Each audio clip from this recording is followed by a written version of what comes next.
Squid Game Episode 6, titled Ganbu. The episode opens with a short scene where undercover cop Jun-ho overhears the frontman discussing the arrival of the mysterious VIPs. However, the bulk of the action centers around the players and their next challenge. They are marched past the bodies of guards and the doctor who had been caught cheating, reinforcing the cutthroat, egalitarian nature of the competition.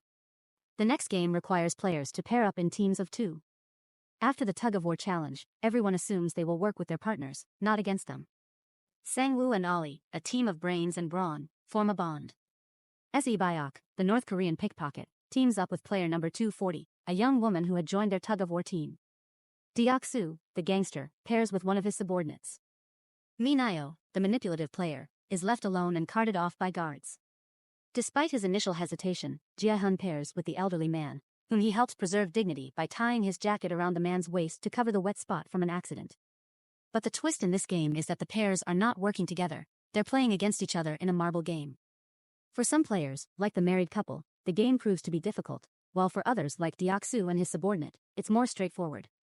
Deok-soo wins after manipulating the rules of the game, getting his opponent's last marble to fall into a hole, thereby securing his survival. The situation becomes more tragic for other characters. Neither Se-byok nor her partner number 240 know how to play marbles. Instead, they spend their time sharing tragic backstories. Se-byok reveals that her father was killed in an escape attempt from North Korea, and her mother was repatriated. Player number 240 discloses her tragic life, including abuse by her pastor father, her mother's murder at his hands, and her own subsequent incarceration. In a self-sacrificial act, she allows herself to lose, thus sparing Se-byok's life.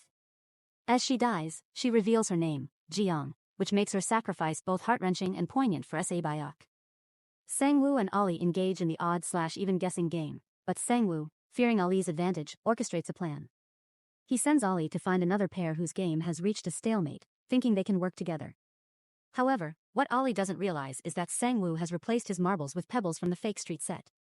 When Ollie loses, he dies unaware of Sang-woo's betrayal, feeling the sting of the friendship he thought was mutual.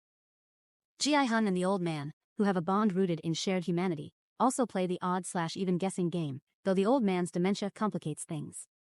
As the old man believes the fake street to be his childhood neighborhood, Jae-hun manipulates him twice by changing the numbers on their bets to win.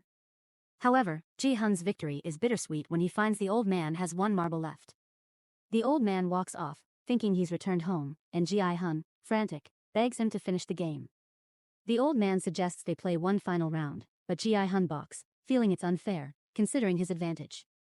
The old man points out that Jae-hun's previous actions, cheating the old man's memory, weren't fair either. In an unexpected act of kindness, the old man gives Jae-hun the last marble, telling him that it belongs to both of them because they are Ganbu. In this deeply emotional moment, the old man reveals his name, Il-nam.